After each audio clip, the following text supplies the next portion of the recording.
Hey guys, welcome back to Southern Gal True Crime. I hope everybody's doing well tonight. It's still hot here, but it is not as hot as it has been since that heat dome, as they call it, has finally started moving away.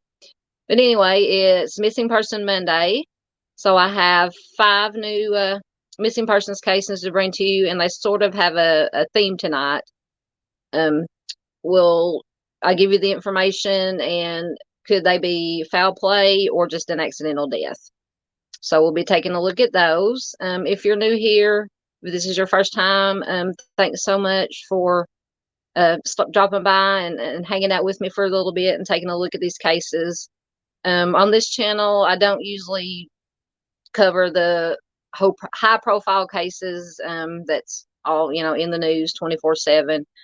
Usually maybe 1 or 2 times a month I'll do a higher profile case. Can't talk tonight. If there's any new information that comes out in the news, such as the Long Island serial killings with the arrest of Rex Heuermann and everything that's going on with that.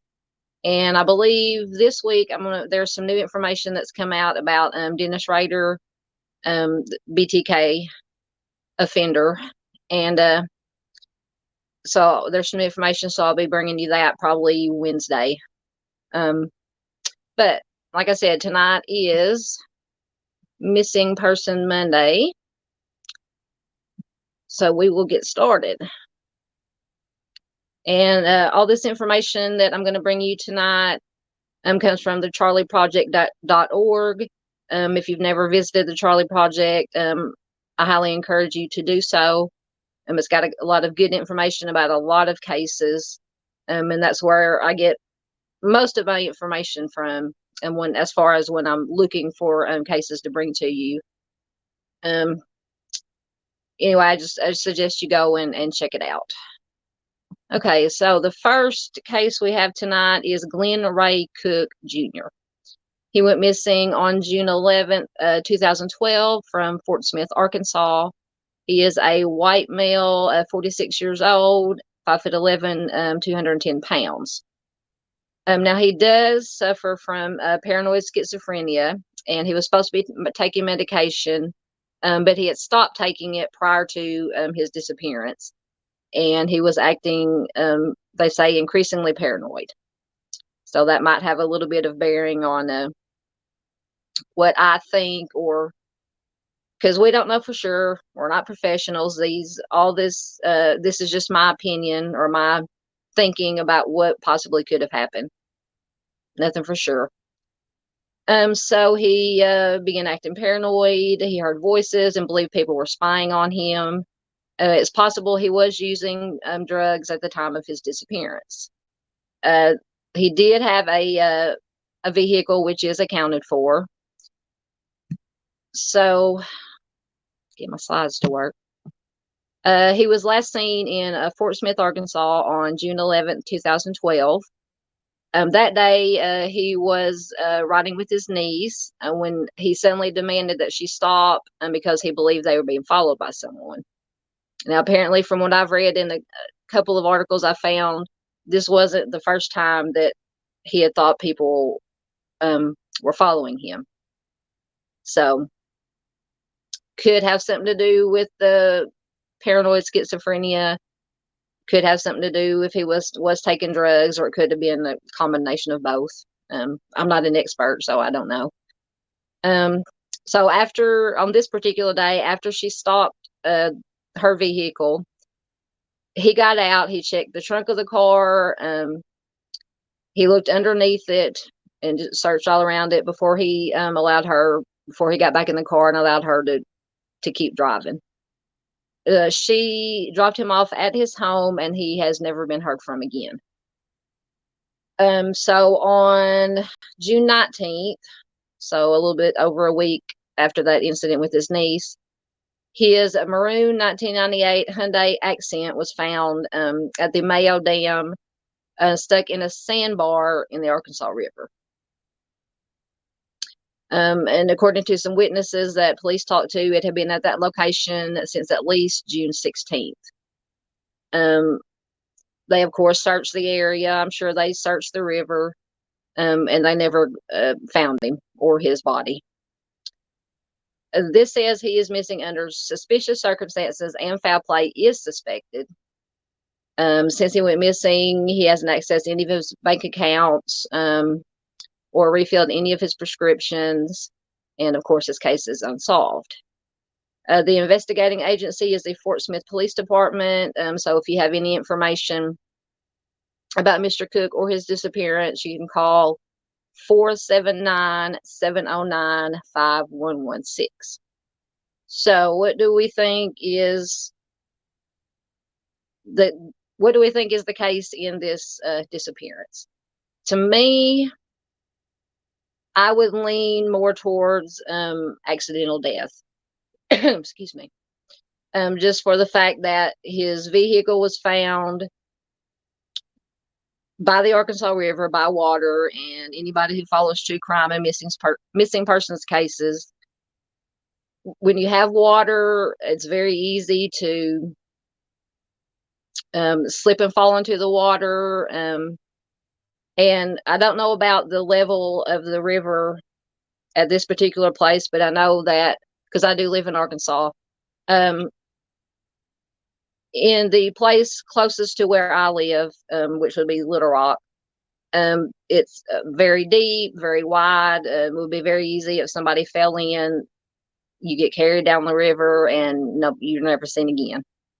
And also with other cases that we've seen of people who have disappeared near water, it is very hard, just from what I've read and seen, to find somebody who has went missing around water. If it's a river, even a lake, if it's a lake, you can sink to the bottom, get covered up with stuff. Searchers you can very easily miss something. And in a river, it's even worse because you got the current of the river that can take you very far away from where you initially went into the water. And there was a case not too long ago when of course, as usual, the name of the young lady slips my mind, but I don't even remember what state it's in. But anyway, she went missing. She had been at a party, I believe, down by a river or a body of water. There had been numerous searches done of this body of water, and nothing was ever found. They brought in professional dive teams, search, didn't find anything. And then months later, I don't remember exactly how long, they happened upon a car, the young lady's car. She was inside of it, or her remains were inside of it. And it, like I said, professional dive teams had came and looked and never found. So my point is, I'm babbling, but the point is it's very easy to miss. If you can miss something as big as a car, you can certainly, if you just got one body, one person that's fell in, very easy to miss.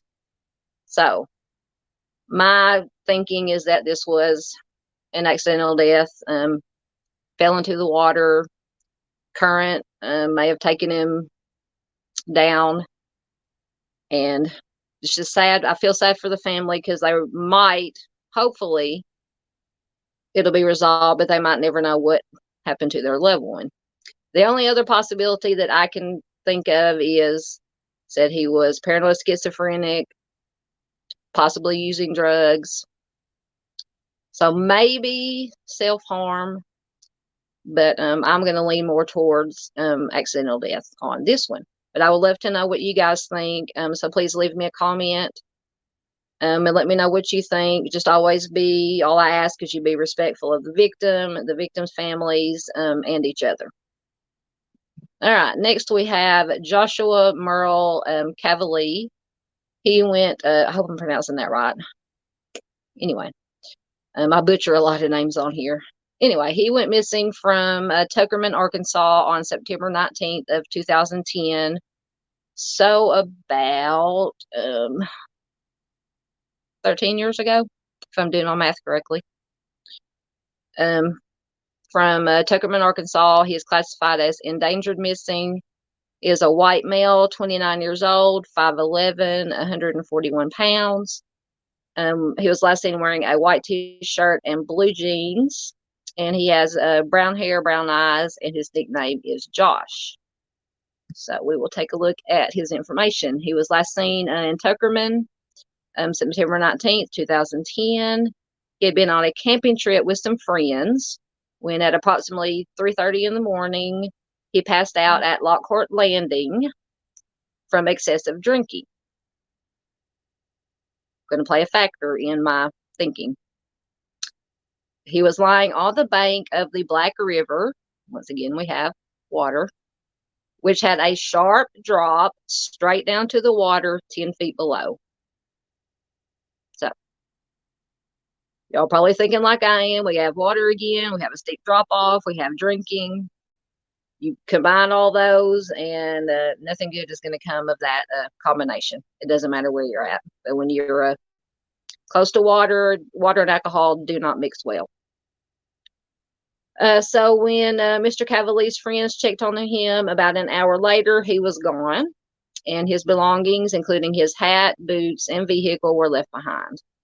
An extensive search of the area turned up no sign of him, and he has never been heard from again. So authorities haven't ruled out foul play in his case, but it's unclear what happened to him. To me, I'm leaning way towards accidental death, drowning on this one. As I said, you have a young man, excessive drinking, near a body of water, and especially on this one, it said it had a sharp drop off straight down to the water 10 feet below. To me, he either accidentally fell over the edge, or maybe he thought he was going to go for a swim, jumped off, and was never seen again. It doesn't say, I couldn't find any information that said how deep this water was, but you can drown. It takes less water to drown than most people think. You can drown in inches of water. You know, it doesn't have to be feet, especially, as I've stated, with the alcohol involved. It's just a deadly combination.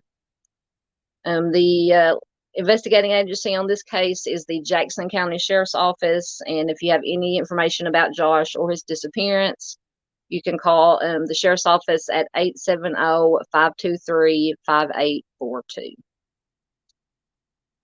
All right, next we have an older gentleman. We have Gerald Leroy Bingham. He went missing on June 8th of 2000 from Fort Smith, Arkansas. He is classified as endangered missing. He is a white male, 69 years old, 5'8", 170 pounds. He is a diabetic. That little bit of information plays a little bit part in what I think may have happened to Mr. Bingham. He had a maroon and red 1998 Buick Regal, which is accounted for. And he had gray hair and blue eyes. So Mr. Bingham was last seen by his neighbors in Fort Smith on June 8th, 2000. They saw him leave his residence very early, 2 o'clock in the morning. He was driving his 1998 Buick Regal. Prior to his disappearance, Bingham had told his neighbors that he was going to Tallahena, Oklahoma.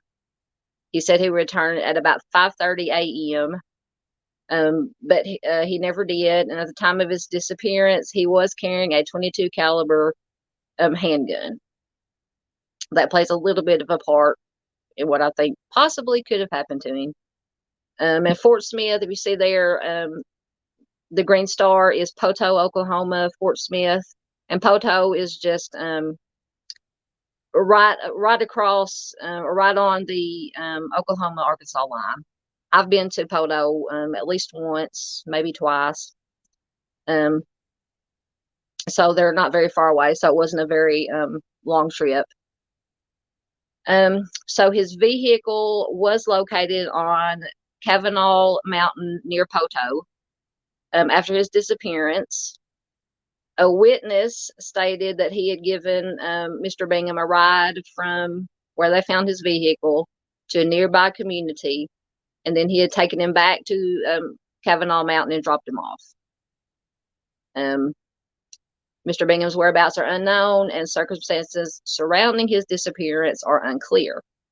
His nephew reported him as a missing person on June 17th, 9 days after he was last seen in Fort Smith. Investigating agency is the Fort Smith Police Department, so if you have any information about Mr. Bingham or his disappearance, you can call 479-709-5116. So what do we think happened to Mr. Bingham?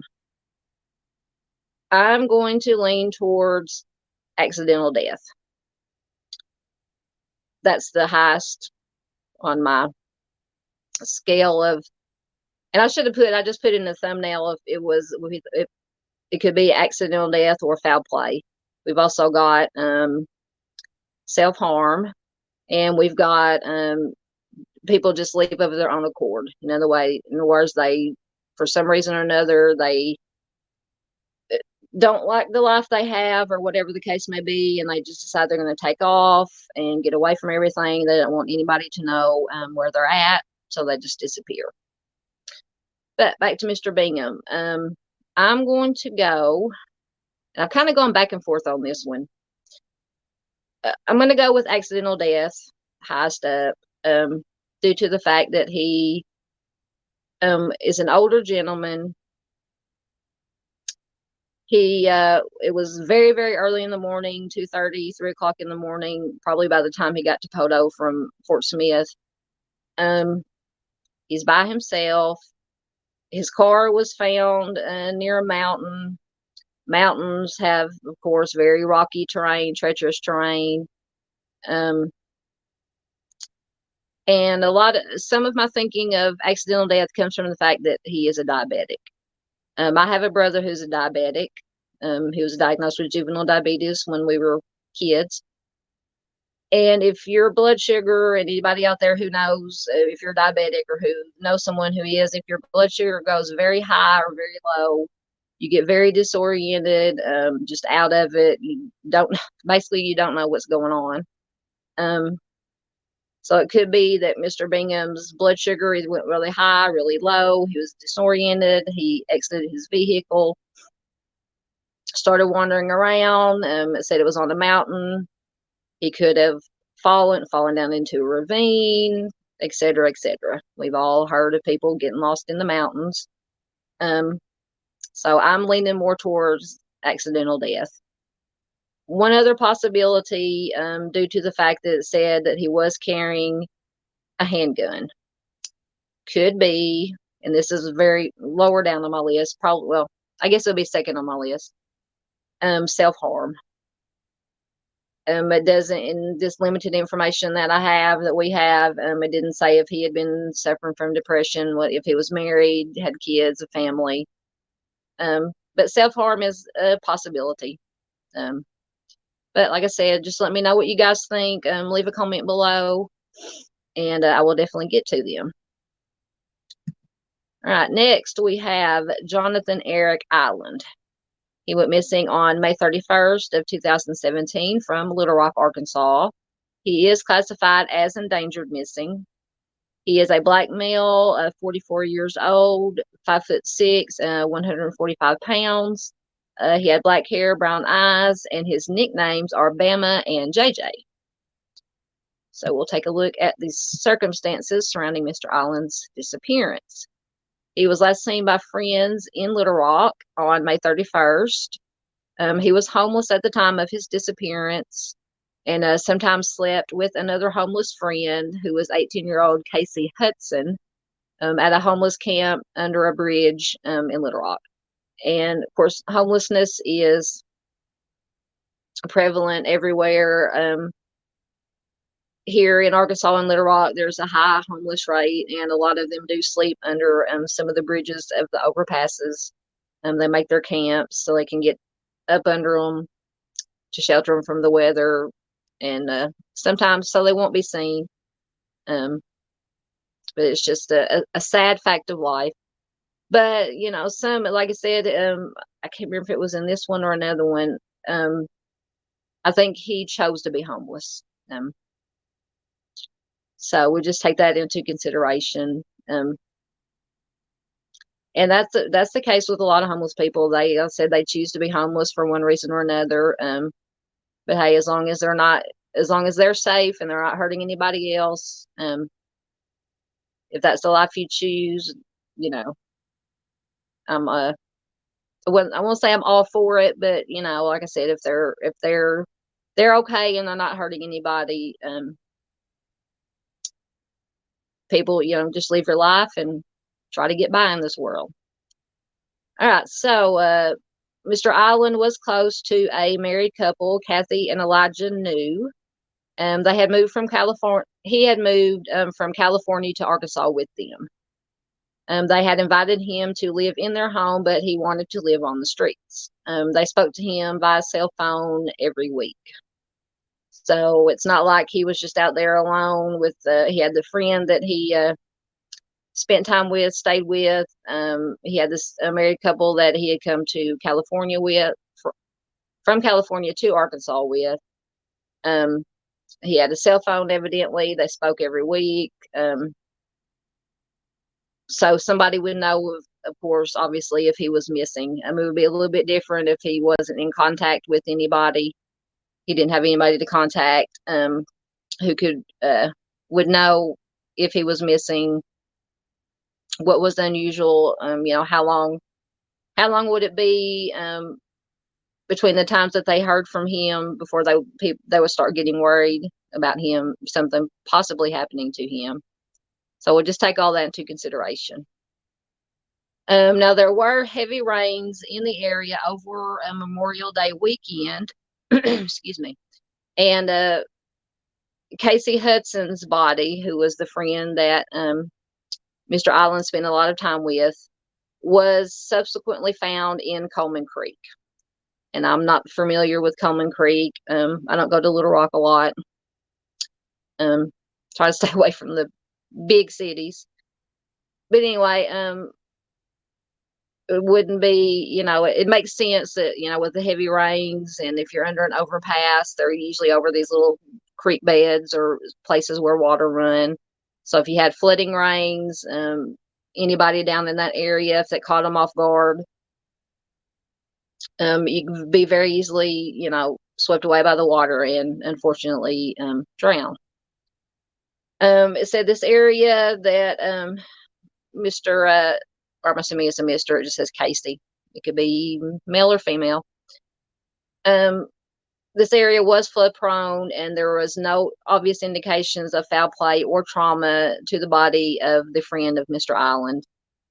And the investigators believe that Mr. Hudson or Miss Hudson was an accidental drowning due to the flooding. In the aftermath of Mr. Island's death or disappearance, the last time anyone saw him was on May 31st, when he visited the New family at their home. And after that, he stopped calling. They didn't hear from him, and his family in California reported him missing in July. It doesn't say whether his family in California, if they were close, if they were in contact on a regular basis. They didn't include that information here. This says it's unclear whether Mr. Island drowned along with Hudson or whether something else caused his disappearance. And of course, his case is unsolved. If you have any information about Mr. Island, you can contact the Little Rock Police Department at 501-404-3040.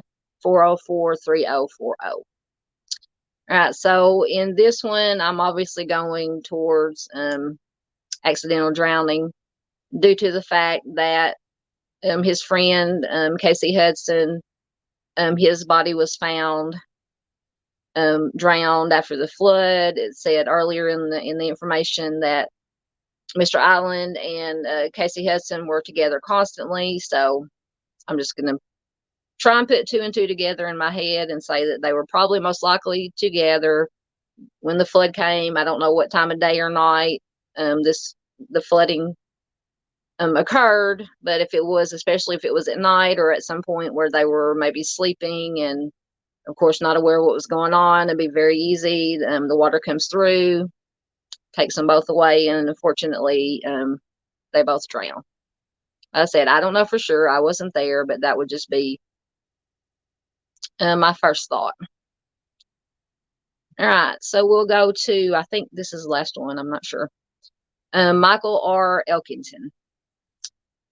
He went missing on July 12th, 2017 from Pope County, Arkansas. He is classified as endangered missing. He is a white male. He went missing when he was 62 years old. If he was still alive today, he would be 68. He was 5'10", 235 pounds. He did suffer from post-traumatic PTSD as a result of his experiences in the military. He had graying brown hair, hazel eyes, and some agencies spell his last name with a G in there. So Mr. Elkington was last seen in Pope County, Arkansas on July 12th, 2017. He lived in a cabin in the woods outside the town of Hector, which is near the Ozark National Forest. So as you can see from the green star there, it's close to the mountains. The National Forest, not mountains, National Forest. His daughter had came to his home to check on him. When she got there, the door was open. Mr. Elkington's boots were on the floor. Some of his personal belongings, cigarettes, an open can of beer, a wallet, and hat were laying out. But there was no sign of Mr. Elkington, and he has never been heard from again. He was a Vietnam War veteran. His family stated that he'd been talking about taking a trip to Alaska prior to his disappearance. Police believe he disappeared somewhere within walking distance of his home, but it's unclear if he started walking by himself or if somebody could have possibly picked him up in a car. They doubt foul play was involved in his case, but it remains unsolved. So on this one, I was kind of leaning one of two ways. Of course, one would be accidental death. Said an open can of beer was found. Possibly he was drinking, had a lot to drink. Wandered outside, wandered away from his cabin, became lost in the woods, and is never seen again. Once again, like water, there have been numerous searches of missing people who went missing around a wooded area, heavily forested area. Searching, never found, and then years later, in these wooded areas, like a hunter or a hiker just happens across the remains accidentally. And sadly, this is how a lot of people who go missing in forested areas, wooded areas, are found is accidentally, because it's very hard to find somebody in a forest. I grew up in the country on a farm. We have had forested areas. It wasn't like a thick forest, but me and cousins and brothers would, play hide and seek in the woods, and you can find a lot of hiding places in the woods. Especially if it's like during the fall, if there's a lot of the leaves or debris on the ground, you can, crawl under them. So that's my thinking in the accidental death scenario. My other would be possibly self-harm. It said he was a war veteran, had PTSD. My notification bell is dinging on my phone. I don't know if you can hear it on here. But anyway, just ignore it. He's a war veteran, had PTSD. Possibly he might have been suffering from depression and everything that goes along with PTSD and possible self-harm. Well, I think I'm going to put, like I said, I don't know for sure. We don't know. Probably accidental death accidental death would be number one. Self-harm would be number two. The investigating agency, I forgot if I gave you the number, is Pope County Sheriff's Department. If you have any information in Mr. Elkinson's disappearance, possible death, you can call 479-968-2558. All right, that was the last one. It was our 5 cases. All of them, once again, are from Arkansas. I get a lot of my information too on missing persons and cold cases from neverforgottenar.org, which is the Arkansas Missing Persons Database. So if you get a chance, go check it out. Come across some cases you maybe you've never heard of before. The most important thing is just to get this information out to the public, to more people, so they're aware of these missing persons, and hopefully we can do a little part on my little channel to try to get some resolution for the families, or like I said, at the very least, or the very most, actually, just keep the names out there so that they are never forgotten. All right. Thanks so much for tuning in tonight and hanging out with me. I should be back Wednesday with a new video. Like I said, I think I'm going to there's been some new information that's come out on Dennis Rader, aka BTK.